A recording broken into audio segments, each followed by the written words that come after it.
Assalamualaikum warahmatullahi wabarakatuh. Ketemu lagi dengan saya Kojo Rio Elektronik. Kali ini saya akan memberikan tips bagaimana cara mem-BTL yang baik.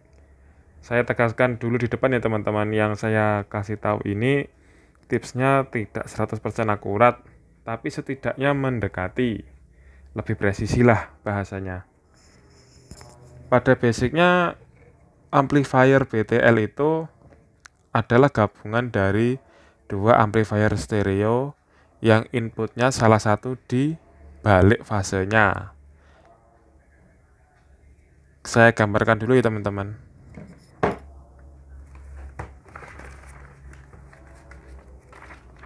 Seperti ini teman-teman, saya gambarkan dulu.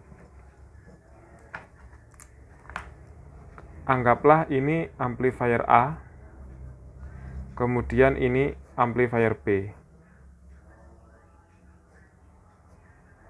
Ini input yang depan, yang ini output.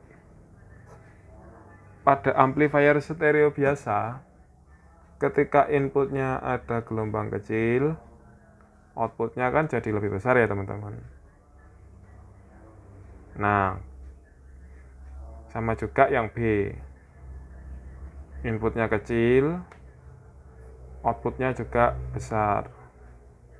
Misalnya ini 10 mV peak to peak ya teman-teman. MVPP 10 mV peak to peak. Kemudian outputnya kita anggap saja 100 mV peak to peak. Jadi penguatannya AV sama dengan V out dibagi V in sama dengan 100 dibagi 10. Jadi penguatannya 10 kali ya teman-teman. Mungkin kalau dikali dB, dibuat satuan dB, rumusnya 20 log AV. Jadi 20 log AV ini maksudnya 20 log 10 ya teman-teman. Kita fokus saja di sini, kembali ke topik. Jadi inputnya kecil, outputnya lebih besar. Begitu juga yang ini. Nah di BTL itu maksudnya ini terhadap ground ya teman-teman. Jadi terhadap ground diukur seperti ini. Yang B juga terhadap ground. Kemudian kalau kita BTL, jadi A terhadap B, outputnya akan jadi besar. Ini tujuannya ya teman-teman. Dengan syarat inputnya ini harus dibalik fasenya teman-teman. Jadi misalnya kalau ini awalnya satu posisi seperti ini harusnya dibalik menjadi seperti ini. Yang negatif dibalik. Jadi kita perlukan modul buat membalik fase ini. Jadi satunya biar satunya naik turun, yang satunya turun naik. Inputnya satu. Ini saya sarankan seperti ini teman-teman. Saya sarankan menggunakan modul. Kenapa? Karena kalau menggunakan modul itu nanti hasilnya lebih presisi ketimbang teman-teman yang menggunakan resistor. Di output speaker diumpankan ke basis. Ya nggak apa-apa sih. Sama-sama saja. Cuma bagi yang belum tahu lebih aman pakai modul. Kalau misalnya menggunakan resistor seperti ini teman-teman. Ini amplifier A, ini amplifier B. Jadi di output amplifier A ini speaker ya teman-teman, terhadap B. Ini dipasangi resistor sama kapasitor masuk ke bagian invertingnya. Atau di sini lah teman-teman. Kalau pada power amplifier 150 watt itu letaknya di sini. Di sini nih, teman-teman. Di basisnya ini. Jadi dari outputnya amplifier A dikasih resistor senilai dengan resistor gainnya ini ya teman-teman. Misalnya teman-teman pakai 10 kilo ya 10 kilo, kalau ini pakai 33 kilo ya pakai 33 kilo, ditambah kapasitor, kemudian masuk ke bagian ini resistor basis yang non inverting. ini kapasitor ini tujuannya untuk memblok tegangan DC dari sini teman-teman. Jadi pada amplifier A ini tidak mempengaruhi kinerja amplifier B. Mungkin kebanyakan teman-teman nggak pakai ini, tapi itu cara yang salah teman-teman. Saya sarankan menggunakan kapasitor. Tujuannya untuk memblok tegangan DC di output amplifier A agar tidak mempengaruhi kinerja amplifier B. Kemudian di inputnya amplifier B di ground ya teman-teman. Jadi inputnya kita menggunakan amplifier A. Seperti ini teman-teman. Kembali lagi ke kit ya teman-teman. Jadi sebelum mem-BTL kita harus pastikan amplifier per channelnya itu sehat. Maksudnya sehat di sini biasanya imbang, DCO-nya juga kecil. Kalau bisa harus benar-benar nol ya teman-teman. Soalnya di BTL itu akan menjadi riskan, rawan rusak kalau caranya mem-BTL salah. Ditambah lagi kitnya nggak normal. Jadi sudah nggak normal ditambah caranya salah, jadi tambah semrawut. Makanya banyak kata orang amplifier kok di BTL itu jadi gampang rusak speaker atau gampang jeblok. Ya karena cara mem-BTL-nya salah. Kalau cara mem-BTL-nya salah, perhitungan penguatannya salah, ya jadi nggak presisi. Akibatnya jadi merusak speaker atau amplifiernya itu sendiri. Saya kembali lagi ke skema ya teman-teman.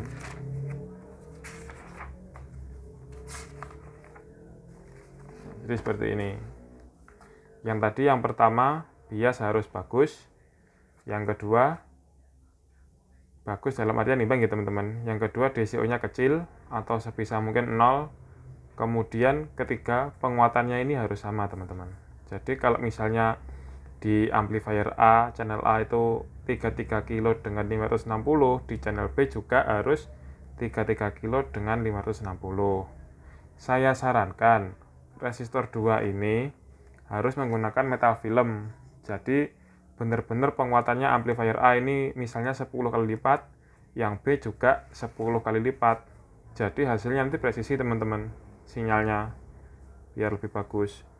Jangan sampai yang A katakanlah karena resistornya nggak presisi jadi 9 kali lipat, yang B jadi 11 kali lipat, jadi nanti jadi semrawut teman-teman. Jadi harus pakai resistor metal film. Dan itu juga harus diukur ya teman-teman. Pastikan dulu nilainya itu sangat pres dengan 33. Jadi kalau misalnya lebih 34 kilo, kemudian resistor ini jadi 570 kilo, jadi resistor di sebelahnya juga harus sama, di amplifier channel sebelahnya teman-teman. Harus 34 kilo sama 570 kilo. Karena kita mencari sinyal ini harus imbang penguatannya. Kemudian setelah itu, setelah penguatannya sudah imbang, di modul ini kan di dalamnya ada op-amp ya teman-teman. Op-amp inverting dan non-inverting. Jadi saya gambarnya seperti ini. Satunya inverting, satunya non-inverting. Ini yang non-inverting ya teman-teman. Seperti ini output. Kemudian ini yang satunya teman-teman. Dia pakai yang inverting. Seperti ini ya teman-teman. Nah, kita kembali lagi ke rumus ya teman-teman. Rumusnya kalau op-amp yang inverting, maaf, ini yang non-inverting ya, yang atas ya. Non-inverting, yang bawah inverting.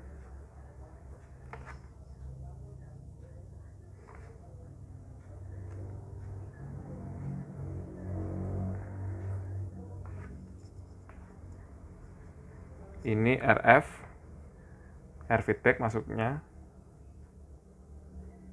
Kemudian ini katakanlah R1 aja ya teman-teman.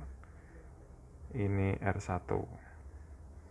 Jadi pada non-inverting rumusnya RF dibagi R1 ditambah 1. Kalau yang inverting hasilnya jadi negatif ya teman-teman, karena dibalik, negatif RF per R1.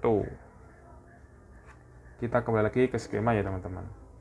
Karena kita mencari penguatan yang sama, untuk didistribusikan ke power amplifier ya teman-teman. Power amplifier ini kan distribusinya penguatannya harus sama dari sini. Oleh sebab itu kita juga harus presisi penghitungannya di sini. Makanya itu semua itu harus pakai osiloskop teman-teman kalau ingin benar. Tapi setidaknya kita mendekati ya harus diukur. Misalnya kita mencari penguatan seperti ini. Ini yang non inverting ya teman-teman. Kelihatan nggak? Ini ada resistor 10 kilo 2. 10 kilo 2 ya teman-teman. Jadi rumusnya yang non inverting 10 dibagi 10 ditambah 1 sama dengan 2 kali penguatan. Kemudian yang non inverting ini teman-teman, ini saya sengaja saya jumper seperti ini, saya seri seperti ini, resistor 10 kilo 2 ohm ini maksudnya biar ketemu 20 kilo ohm. Jadi pada yang yang inverting jadi rumusnya ini teman-teman ya, pakai yang atas ini ya. 10 dibagi 10. Jadi jawabannya minus 1. Nah, ini kan saya seri 2 ya teman-teman. Jadi ini 20 ya. Maaf, saya salah. Ini 20 karena ini sudah saya seri. Kalau ini langsung kan cuma jadi 10 ohm. Jadi min 1, ini min 2. Ini 2, ini min 1. Jadi enggak presisi. Jadi saya hitung 20 kilo ohm dengan inputnya 10 kilo ohm ini ya teman-teman. Jadi ini inputnya 10 kilo ohm. Feedbacknya tadi yang R saya seri tadi teman-teman, 10 kilo ohm 2. Jadi 20 dibagi 10 ketemu minus 2 kali. Jadi sudah sama ya teman-teman. Ini sudah saya ukur teman-teman menggunakan avometer digital. Benar-benar 10 kilo ohm. Jadi 1, 2, 3, 4, 5 ini sudah saya ukur menggunakan avometer 10 kilo ohm. Saya mencari beli resistor banyak, saya cari yang 10 kilo ohm pas teman-teman. Jadi memang ya agak susah. Tapi demi presisi ya harus rela korban biaya sedikit untuk mencari resistor ini yang benar-benar nilainya presisi alias sama. Kalau sudah, baru kita BTL kan teman-teman. Kembali lagi, setelah modulnya ini imbang penguatannya, yang invertingnya juga sudah negatif 2 kali, yang non invertingnya juga 2 kali kan sudah sama teman-teman. Penguatannya gainnya di ini juga sudah sama, penguatan amplifiernya ini 33 kilo sama 560 ini sudah sama, kiri kanan, baru saya BTL. Alhamdulillah hasilnya sangat memuaskan teman-teman, meskipun mungkin buat sound engineer masih ini ya teman-teman, banyak nggak benarnya, tapi setidaknya untuk rumahan sudah bagus teman-teman, sudah lebih presisi lah, karena basicnya sound engineer itu harus menggunakan osiloskop. Jadi saya jarang teman-teman pakai amplifier BTL, bukannya saya nggak bisa, tapi saya takut hasilnya itu tidak presisi. Makanya selama ini saya cuma main amplifier di OCL saja, karena saya tidak punya osiloskop sama sinyal generator, jadi hasilnya juga nggak bakalan presisi. Oke, sekian dulu dari saya teman-teman. Selanjutnya saya review cek soundnya. Terima kasih. Wassalamualaikum warahmatullahi wabarakatuh.